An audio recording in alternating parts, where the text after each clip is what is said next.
Welcome back, ladies and gentlemen. We are For Those With Good Taste. This is Beyond the Banks, episode 2, titled... The Lucky Compass. Great name.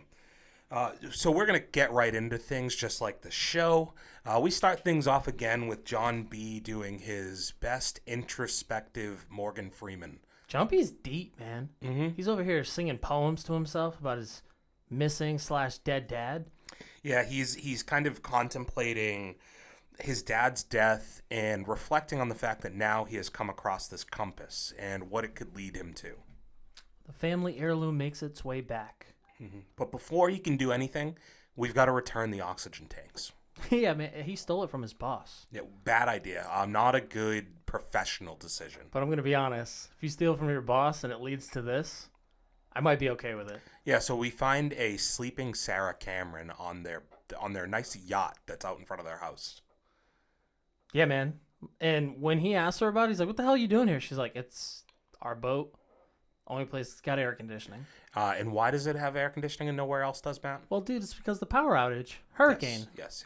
We don't like hurricanes. So I just want to get really quick. I want to have us joined again by our on-scene correspondent. Yes, we're just gonna throw it over to him right now. I want to hear about how the island's looking in wake of this storm, that has kept the power out for I don't know how long now. Yeah. So if we could hear from you, Ricky Tan Williams. Ricky Tan Williams, are you there? Thanks for the handoff, Lenny. Yeah, so after this hurricane, man, it's still pretty wild over here. It's a whole lot of cleanup to be done. First and foremost, man, these power lines are everywhere, and everybody's getting electrocuted. So I don't know what we're gonna do about that, but it's risky business. Well, that sounds dangerous walking out your front door, Ricky. Sounds like content to me. Yes. So on the boat, John B. has to talk through the fact that he knows he definitely stole these for a little bit, and he's also returning them with no oxygen because the power was out. Again, good excuse. Yeah. But he comes to an agreement, and was there sex in Sarah's eyes during this? Man, the tension was so thick. Palpable. You could cut it with a butter knife, dude. Mm-hmm. I don't even know if that's a real thing. Well, you cut things with butter knives. All the time. Butter specifically. Yeah. No, you slice butter, bro. You spread butter. All right, you cut cheese. Well, I'll tell you this. John B. was spreading some butter because Sarah had goo-goo eyes for days, dude. Yes. It was great. But you know who was hip to his gaze? It was Wheezy. Oh, Wheezy F. Baby, dude. She ain't about that shit. Why is she always snooping? Mm-hmm. It seems like she's always in the places she's not supposed to be in. And was she downstairs on the yacht, or was she in a closet? Maybe because it's the only place that has air conditioning. Everybody's actually sleeping in there. It's just like different bedrooms, dude. Well, then she should have all right. Well, then fucking Sarah should have said something, probably, huh? Like, shh, Wheezy might be listening. So we now move on to John B. with JJ in the Scooby-Doo van. Dude, they're taking a cruise with the boys. Mm-hmm. And they're heading to talk to Skeeter's wife. You keep doing this? His name's Scooter, man. Are you sure? Yeah, dude. We nailed this the first episode. Hey, Ricky, you still there? Yeah, what do you got for me? Just really quick, how's the island been feeling, or the shore, the banks? How have they been feeling after the passing of Skeeter? I gotta tell you, man, it's eerie, man. Going to the grocery store and not having them out there asking for change. Now I don't know what to do on the way out. Listen, Ricky, the first thing that you can do for me is you can confirm that his name is Scooter. You're our guy on the ground. You're our boots on the ground, if you will. I need you to settle this debate for us. Scooter or Skeeter, take a poll, do whatever it is you got to do. We need the facts. Next episode. Thank you, Ricky. So at Skeeter's house, they find his wife being beat up upon by these gringos. Allegedly. There was actually no video evidence. There was some paint being chipped, but aside from that, man, JJ was a little nervous, but we have no evidence that she was being beaten. Is it okay that I call them gringos? That's not offensive, right, Matt? No, man. I mean, they look like they wore socks with their sandals on. Yep. Yeah. Those are shoebies. Same thing. So the gringos are there looking for that same compass, and she doesn't give it up. She doesn't even know what's going on with the compass. So they leave. JJ was under the impression she was on drugs. Yeah, the first thing he said. She's tweaking, man. It's like, dude, she's clearly getting the shit kicked out of Someone's her. had experience, man. It's called post-traumatic stress disorder. Yeah, and what you begin to learn in this episode specifically, Matt, is John B. is not a very good communicator under pressure. He's losing his shit, bro. He just like yells at people and shakes them. He does it multiple times in this episode while trying to get into information. He just shakes them like they're 6-month-old children. Shaking victim syndrome, dude. It's insane. But after shaking the information out of her, Skeeter's wife does tell John B. Not to tell anybody about the compass. You're not supposed to have it. And interestingly enough, not Skeeter who was in possession, or that compass did not belong to Skeeter. I want to know what the wifely and husband conversations were looking like, because where'd you get this yacht from, dude? Where the fuck did you get this compass? Last time I checked, you were licking boots for change, dude. What's going on right now? Or licking something else. Well, I don't know. So we briefly joined the douchebag kooks back at the Cameron residence. Topper, other guy, and other guy. Do you have names, Matt? Oh, bro. Come on, Topper. Rafe. You don't know Rafe? My bad, Rafe. Cameron. Come on, man. Rafe, Don't disrespect, Rafe dude. Cameron, a.k.a. Rape Cameron. And Kelsey also makes an appearance. His name is Kelsey? Yeah, I figured you got to name him. Okay, so they didn't give him a name. That's No, they did. That's racist. Oh, his name is actually Kelsey. That's nice. Come on, man. So while Topper is like reflecting on the fact that he should probably get a gun, or maybe it's like Rafe is being like, bro, you should get Talk about a burner. PTSD. Topper won't stop talking about the fact that somebody pulled a gun. He's like, he's got a semi-automatic weapon on me. Come on, dude. Take it So easy. while this is going on, we get our like second instance of Sarah being like oddly immature to me still. I just don't remember her being this airy. Yeah, it was very odd, isn't it? She comes off way. It's almost. I can't get ahead of ourselves here, but it is like she gets more intelligent very quickly, I feel like. Hopefully. Maybe we've just been blinded. So she is like saving a stuffed animal on a boat and pretends to get electrocuted. And after what we've heard from Ricky, it's like that joke probably wasn't very funny to anybody. Because like if people are just getting electrocuted left and right, it's probably not okay to make jokes about it, Sarah. Rich kooks just making jokes of people getting electrocuted. Yeah, at their expense, dude. This is like The Purge, the first movie. So Topper leaves from here because he's like, this bitch is just like throwing me for a loop. I thought she was dead. And you have this guy's getting simped, dude. It's really he's bad. totally. So bad. Did you understand where things go from here? Yeah. So Wheezy is actually the one trying to mac on Topper, though, because she just immediately knocks out John B for everything and just goes in on Sarah. Dude, she was like, yeah, Sarah never stays with guys. She's always cheating on him. She sucked Tommy's dick. Did you hear about that? She's like, oh, you didn't read it in the newspaper? Yeah, dude, honestly, you're just the next in line. It's going to happen to you soon. That's why she was ready to blow John B this morning. Yeah, you should have seen it in her eyes. It was basically a pool of cum. Did you think that Topper's approach to Sarah about it was very smooth at all? You want to go there now? Yeah, did I jump ahead? Sorry. I feel like it is a bit ahead. Yeah. Sorry. Continue on. But no, that we can skip it later on. I'm okay with that. Yeah. Yeah. So if we want to talk about that real quick, so this does lead to later in the episode. Technically, Topper, it's happening at the same time. It's yeah, just in kind two of. You're right. different It's just time zones, man. time jumping. Yeah. So yeah, Topper is out on the roof, and I thought he was gonna kill himself. And it actually was just them talking it out. He hits her with the like, dude, did you bang John B this morning? He was like, I heard you had a pogue creeping around here. Yeah. She's like, what the Vogue. fuck? Where'd you hear this from? Yeah. And he's like, don't worry about it. I got eyes. Like, dude, it's not good behavior, man. It's real stalkerish. Hey, Ricky, I just could you give us a little insight really quickly? When pogues cross the line and or like when a kook crosses the line the other way, is there a system in place down on the banks that is a way that they notify each other? Well, man, it's kind of like segregation's still alive here. I'm not even from here, and I can't go on the kook side without getting some eyes on me, you know what I mean? There's a lot of judgy stares. It's just one of those unspoken things, but spoken things that nobody's allowed to do. Ricky probably tells him he knows Kelsey when he gets there. So we're back at the John B. residence now, and JJ is dramatically recanting what happened at Skeeter's house. I love JJ's energy, but his delivery of the facts, no bueno, dude. It is not good at all. He's telling So an much action embellishment. Yeah. movie. Yeah, every time. He's Sylvester Stallone in his own movie. But through this dramatic reinterpretation of those events, it leads to John B having this idea. I should really go check this office that has had royal merchant stuff in it since I found the compass that I've never gone into.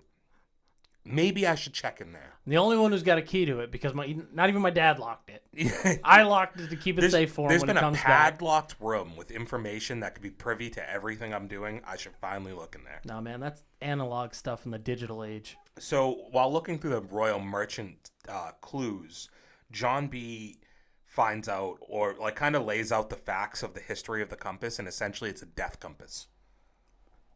What do you think about the curse? You think it's real? No, because I think they've already, by the end of this episode, I think it's proven that it's not, right? Pretty much. Yeah. If anything, it's, It's kind of diffused by the end of this episode. Foreshadowing.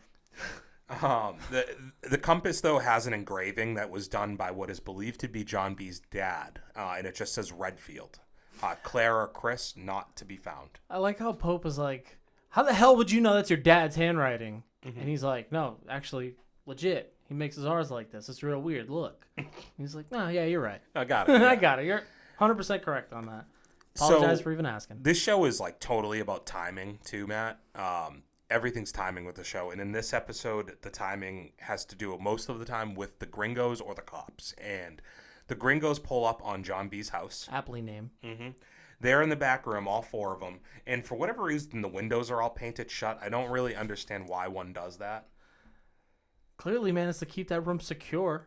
Yes, all right, there's a lot of valuable information in there. Damn good job of it. I do think though this scene, and obviously the great thing about this show as we go through it, Matt, is the more you get invested into the characters and the plot and everything, the more forgiving you are about a lot of the obvious holes. Because this show is I can't lie to anybody out there. I'm not oblivious to the fact that you have to suspend a lot of belief, right? What are you saying, man? You're saying that the acting's not that good? No, I didn't. That's not actually my problem. I think that's some of the better points at some of this. What you're trying to say is that when the gringos storm into this house and they grab the napkin holder and they're like, compass? No! And they just toss it? That's not good enough for you, dude? Well, so, no, I'm more referencing the room is sealed shut. They're trying to get in there.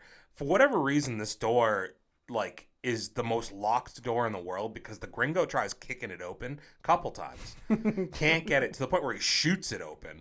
And in the midst of all of this, it's the last we saw Kiara's chiseling at the window, right? With a letter opener. Yeah. It's not very sharp at all. So in my mind, these guys, and I guess they do a good job of the second these guys walk in, they're immediately enamored by all of the royal merchant stuff. Oh, shit, dude. But I just feel you would have noticed the fact that the window had some shavings of paint maybe, or the fact that four of them got through it that quickly. I know that was something that or the fact somebody might have mentioned, or the fact that this house definitely has floorboards, and I can fucking hear if somebody's on the other side of the room. But neither here nor there, right, Matt? So they get Doesn't out. matter. They get out just in time because, like I said, timing is everything in this show. They get out of the room just in time. The gringos find what they're looking for in there, right? They find the map. Everything but, dude. No, they find a map. Looking for the compass. They find this really cool blueprint. They're like, oh, wrap it up, man. We're taking the whole office. Mm-hmm. So they leave with that. But when they leave, we find that the four Scoobies have been in the chicken coop hiding. And the chickens are making all the noise. All the fucking noise. So what does JJ do, Matt? Grabs the cock by the hand. He chokes the chicken. Sorry. Grabs it by the neck. That was weird. Mm-hmm. Chokes that chicken. I did have a follow-up question, though, for Ricky in regards to this chicken. I'm actually going to send it to Ricky there. Okay. Do you want me... Could I ask my question first, Absolutely, Matt? dude. So, hey, Ricky, are you aware of the laws for chicken murder in North Carolina? So, I've recently become privy to this information. Apparently, choking the chicken in both senses is illegal here. Not recommended. It is right along the Bible Belt. That makes sense. Now, Ricky, we did send it over to you because you're live on the scene, and right after the shooting of the door happened, we understood that you've been following the cops there for quite some time, and you were able to get on scene. How was the scene at John B's house after all this wreckage?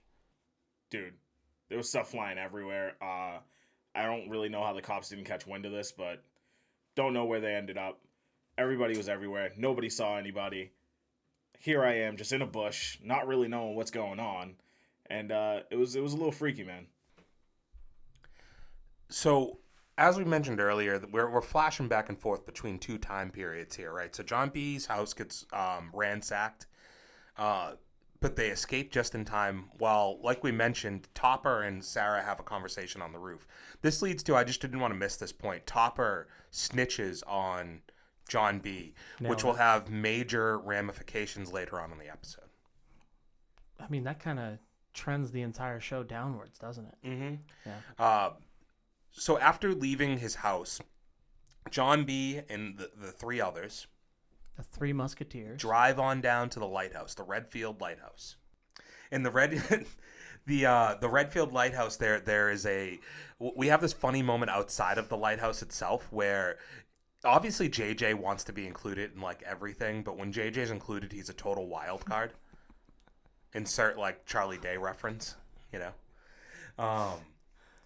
And at the lighthouse, they tell him, you have to stay outside. And Pope's like, good, I have to work on some schoolwork. We'll just both, like, we can't get arrested. No, I loved it because there was a bit of a negotiation period because they were like, JJ, you're going to stay here. Keep a lookout because you're obviously a wild card and we can't really trust anything that you're going to do. And he's like, man, this is bullshit. And the classic Scooby-Doo Fred reference. John B's like, all right, you know what? Me and Daphne are going to go check this out. Shaggy, you hang out here with Velma. Mm-hmm. That's basically what happened. And Pope's like, oh, well, fuck it. I got schoolwork to do anyway, and felony's not getting on my lists. The interesting thing again in this, though, it's like, so Redfield, he finds Redfield on the compass pretty quickly. Which we find out is a common name of pretty much everything on the Outer Banks. But he also tells us here, as they approach the lighthouse, that this was his father's favorite place. And I just think that's interesting that, like, Redfield and the fact that there's a Redfield lighthouse, he should have never had to go into his father's office or anything. I feel like that should have just clicked pretty quickly Here's for him. the thing, man. He's a stoner. You That's think at fair. 17 years old you were giving a shit about anything your dad was doing? No, probably not. But So there was a lighthouse keeper, though, at the lighthouse, and John B. and Kiara meet him. Do you think you could be a lighthouse keeper?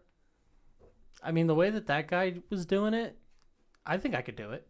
I would just have to find like a specific lighthouse in a specific area that has to do with a specific shipwreck that I like. He has like a super easy job, I feel like, as far as lighthouse keepers. Like the ones that Careful, seem man. crazy are the ones that are out in the actual. You know, when you see the lighthouses that are kind of off of shore. Okay. And like Yeah, I that's see what like you're saying. that's like a boss job. Like, but he's like on this like really stable thing. Although he has not done a good job on upkeep. You said he's on this stable thing. The fact that he's on the bank is probably the only thing that's stable about this lighthouse. Because he takes them outside as soon as they're like, hey, man, we're here to talk about the Royal Merchant. He's like, I got some shit to show you. Takes them outside. And the entire platform that they're supposed to stand on that's like 200 feet in the air, all rotted out and rusted. Done. You taking that step, buddy? Nope. I'm gonna send it over to Ricky. Hey, Ricky, you've seen that lighthouse and you've seen how broken down and rotten it is. You taking the step out on that platform? Hey, man, so we've already discussed the budget. I'm not really getting paid enough to be out here. And it was pretty sketchy going up there to the guy for questioning. And I didn't know the key word. He wouldn't even talk to me. It's a lot of stairs, by the way. Ricky, I have got bad news. We are going to need you to go up there now. We need pictures of... So if we remember what happens next here, Matt, the guy tells them about where the Royal Merchant is. And he says it's about 10 miles that way. North. I need pictures of that, Ricky. So I know you're not the biggest heights guy. We're going to need you to go up there. Hey, guys, I don't know. I mean, they sell them pretty cheap nowadays. Maybe a drone could be worked into the budget. Not going up there. If we had that kind of budget, Ricky, we would have probably splurged a little bit more on the hotel room. Well, dude, like, I know I complained about the hotel, but now it's even worse. You got me in a tent out in the back field. Like, It's out here raining, you know, after a hurricane and everything. There's loose power wires everywhere. I'm not really feeling safe in my job right now. He did say he wanted a view. Well, you're right, Matt, and that view is important for a couple of reasons because where you're staying with the tent is both in plain sight but not plain sight, the best kind of hiding spot, and you've been able to capture a lot of really important information for us. We're looking forward to that imagery that you send us back from the top of that lighthouse. Can't wait to see it. But this leads to another manic John B moment where he just like freaks out in shaking baby syndromes, this lighthouse guy who, you know, to be fair, very quickly out of nowhere, and again, John B overplays his hand a lot, right? You think? So he immediately starts talking about the compass and just scares the shit out of this guy. So he calls the cops, basically, right? Oh, yeah. And John B assaults him, fucking breaks his hand, bloodies him up on the side, and then immediately is on the run. John B on the lam, 2 episodes in. I feel like this is just going to become a pattern with him. Yeah, male Always running away. pattern baldness, yes. No, don't talk about that. So they run away, and we have this nice little scene where we revisit the relationship between Kiara and John B. And Kiara lets him know that she thinks that he is probably over-exaggerating this whole thing a little bit in that he wants to find his father, and she understands that, but like a lot of this is probably for nothing. And it's probably not a real treasure that they're going to find or anything. But this has this like intense build-up, and John B emotionally kisses her. I mean, she kind of invited it. She gave him a hug. And this is going to sound really misogynistic of me. He was vulnerable. Mm-hmm. And I think... No, that's not misogynistic, Matt, because like it's finally okay for us to just say men can be vulnerable too. Yeah, but the thing is most women would probably say, oh, well, just because you're vulnerable doesn't mean you get the green light, bitch. And I'm just like, hey, man, I don't have a friend in the world besides you right now at this particular moment because Pope and JJ left us in the Scooby van. And I gotta let these feelings out. And, dude, no pogue on pogue macking. Mm-hmm. So she tells him like it's all okay. It was kind of nice. Nah. I liked that. If it was nice, you wouldn't have stopped me. Yeah. Well, you know, there might be time down the line though.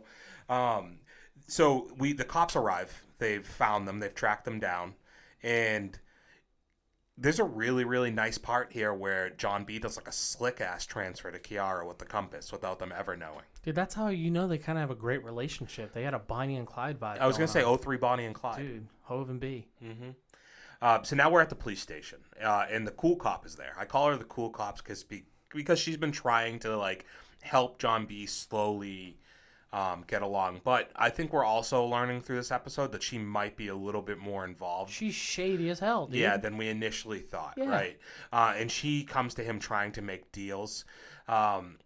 Hey, Ricky Tan Williams, what is kind of the vibe overall down there? What's the feeling that the people on the streets, you're down at the ground floor here. What are they saying about the cops? What are they, what behind the scenes, what do they say? Well, as you know, there's a great divide down here, man, and the cops are definitely on the kook side, but as far as us pogues, man, we get no love. He's a pogue now. You have Ricky, so do you have citizenship? Have you assimilated? Well, first I was just in a motel. Now I have my own property. I got land with a tent. I'm a local now. I'm here. So, as I said, she's coming to him making deals, and she threatens to charge him with assault and all this other stuff if he doesn't hand over the compass. But John B sticks to his guns, respectively. He sticks to his guns, and they end up getting bailed out by Kiara's dad out of jail. Yeah, safety for about 3 seconds, because then he's on the run again, dude. Well, so I want to just really reference something quickly. The reaction of Kiara's dad to having them to bail John B out is an important bit of foreshadowing as we proceed through the show. Oh, dude.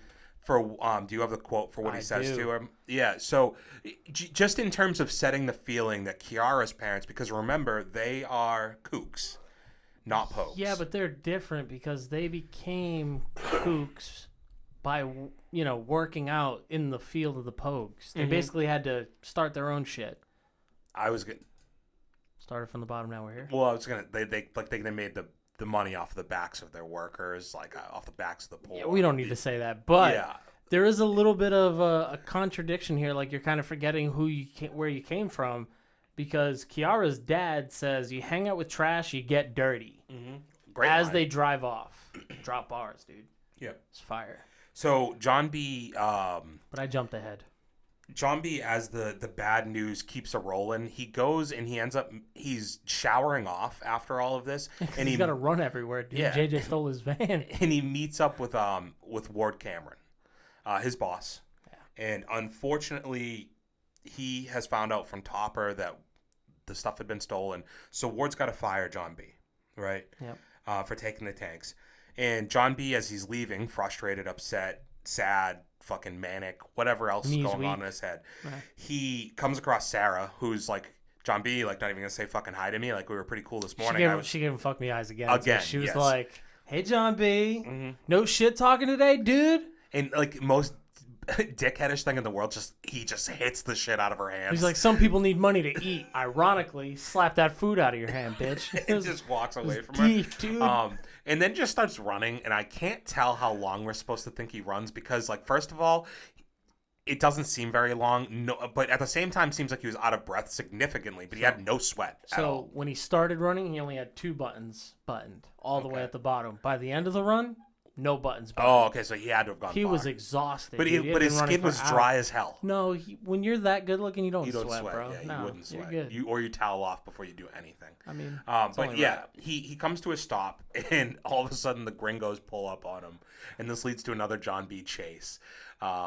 Through like back alleys, over fences, everything. This man's chased so much, and just like we're 2 episodes in, And this one does not end well. No, and he somehow just gets fucking electrocuted. Well, everybody's getting electrocuted, And dude. yeah, like I guess now we understand more. I wish we had to talk to Ricky before we saw this episode, because we probably would have gotten the idea that somebody was going to get electrocuted. Just based on the feedback that everybody has been, we now know it's the truth. Dude, I hated these 2 whack hitmen for the longest time because they just wouldn't actually do anything. They're showing off their guns. They're kicking in doors weekly. This fool goes, "Got to watch those live wires after a storm." It's like, dude, clearly, man, we get it. Salt in the wound. You know, as I said, though, everything in this show is about timing. And yes, he's been electrocuted. The thugs have come over and they're like, "We're going to finally take what we want. Your Sure manhood." time, boy. And they're standing over him, getting ready to take it from him. And He's getting cool ready to cop take shows up. Dude, on the other side of the fence, Yes. like a G. Yes. I'm not getting electrocuted, but I know what's going She on. flashes her piece, I think. Whoa. So she saves his ass. And, you know, as we've seen, everything at this point is a mess for John B. And I think he's just very overwhelmed. She offers him the deal again. She's like, it'll be safer if it's with me. And he just Hands it over. hands her over. And she ends the line with, "Gotta think this was kind of lucky that you had this. All that electricity had 1 point of contact. The watch saved his life, dude." It's not a death compass. So, again, we're at this point where John B. is reflecting, and he's freaking the fuck out. He just goes into the office. He's grabbing all of the stuff, everything, and he just starts burning it. Like, burns the entire office. He's out in the outside of his house just... Again, the line that he uses, bars, Okay. because he said, "It's time to bury the dead." As he's freaking setting stuff on fire. It's kind of like a, what would you call that? A cremation, but he's burying the dead. It's a little bit of an oxymoron.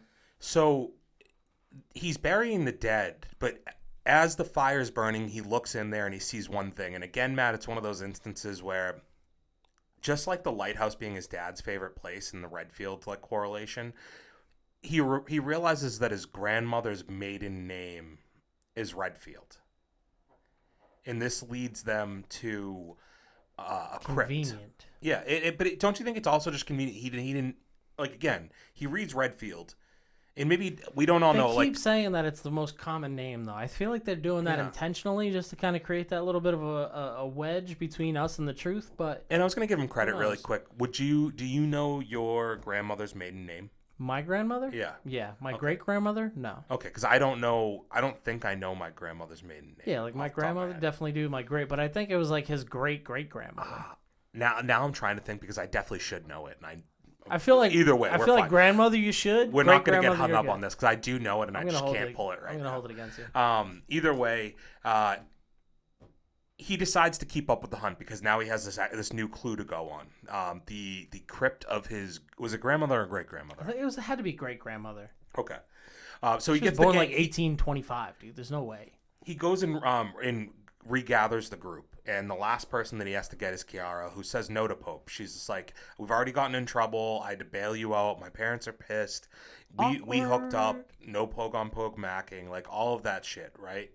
Wait, you say like if you kiss somebody, it's hooked up? Whatever. I mean, I guess it's all like, I guess high school terms it is, right? Like in high school, if you hooked up with somebody, I feel like it meant you made out with them. Interesting. No? I don't know, honestly. Ricky, could you just give me a quick little third-party clarification? In high school, if you said hooked up, would that have implied made out? My understanding of it, man, is it implies anything from first to home. Okay, fair enough. That's good. We're both right. I I like gotta that. up my number.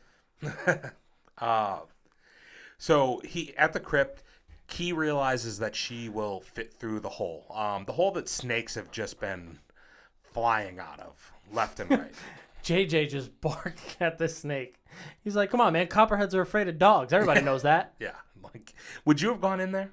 Fuck no, dude. No. A snake just came out of the same hole you want to stick me in? I'm all set with that, man. Well, we've all been second fiddle in a.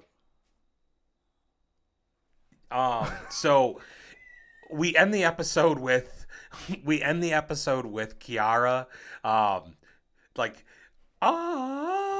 she just finds something. That's how the episode a bigger ends. snake. Yes. So that's the end of episode 2, The Lucky Compass. Oh, man. And we see how lucky that compass actually is and the way that the episode ends. It really just brings us to one thing. We got to follow up on Mr. Ricky Tan's predictions from last week because he made some wild calls, and I think we might have to give him a little bit of credit. So, Ricky, how we doing over there, buddy? You still with us? Here on scene, man. And Ricky, are you ready to be given credit and or be held accountable? We'll see. You're going to want to shut the tent for this one, buddy. So, last time on episode 1, you said that you were interested on seeing what happened with these arrogant thugs, I think was the quote that you used. And you made the prediction that we were going to get to see or understand a little bit more of their agenda. And, buddy, you nailed it. They were all over this episode. How'd you feel about that? So, coming out of episode 1, man, I felt like they were part of a real organized crime group. They seemed to know what they were after and had the resources to get it. But after what I recently found out about them, they're giving me more like, what are the names of the robbers from Home Alone? Marv and Harry. Harry, thank you. The Wet Bandits. Sticky Bandits. It's both. So you call them the Gringos. I'm going to go with they're the Sticky Bandits. They're definitely giving me that vibe where they have the ability to just screw about anything up. Oh, I love to hear that, Ricky. So, gonna give you props there, but I'm gonna have to knock you back a little bit because we've been paying quite a lot of gas down there for you to follow these cops around because you had a hunch that going into the second episode, you thought that the I don't want to say the white cop, but the white cop was a bad guy, and you needed to get some more information on the Royal Merchant. Well, man, we learned a bunch, but you didn't dig up anything else on this cop. What's going on there, bud? Man, as I told you, man, I've been kind of following around the cops trying to get the fill on the story. This man, haven't seen him. I don't know what he's up to right now. Still don't trust him. Not able to adapt. I'm going to just make a note of that real quick.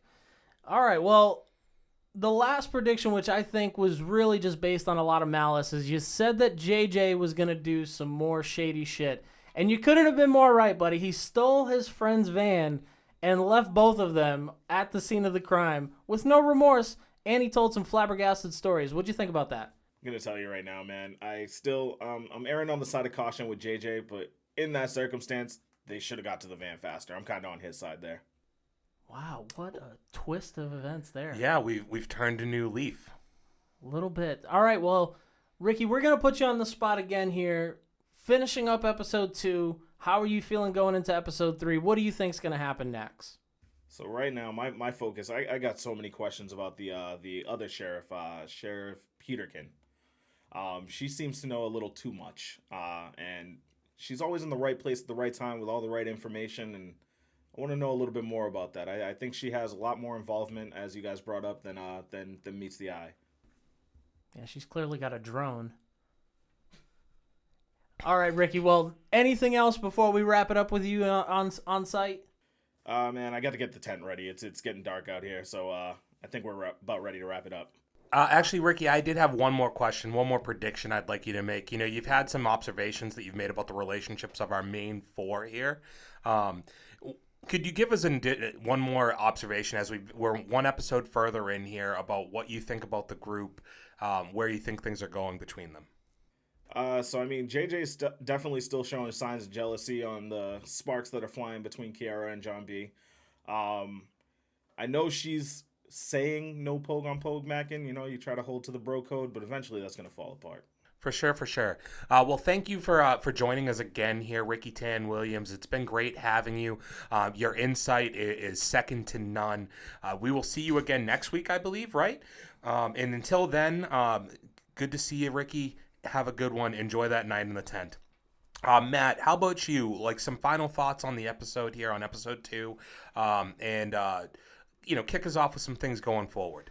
Well, this episode just even furthers my point that there's always some shit going down in this show. On the really banks. Doesn't really seem like there's any moment for respite where we're gonna get a break, and we just continue to see things escalate. And some new relationships are brewing. I mean, we've gotten some facts on Sarah that we didn't really know before if you hadn't watched the show. Obviously, we have, so we get it. But I like the idea that we're going to get to see maybe a little bit more of John B. and Key, see how that develops. Things are going to get interesting for sure. Where are you landing right now? No, I second all of that, Matt. I was going to say I think just seeing the development of John B. and Key's relationship, but also the balance that he's going to have to make, because obviously there's something there with Sarah. We just don't know yet. But until next week, guys, we are For Those With Good Taste. This has been Beyond the Banks, episode 2. Let us know what you're thinking.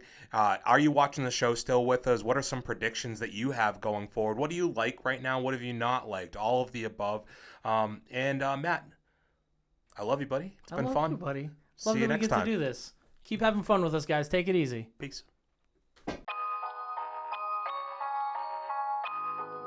For those with good taste.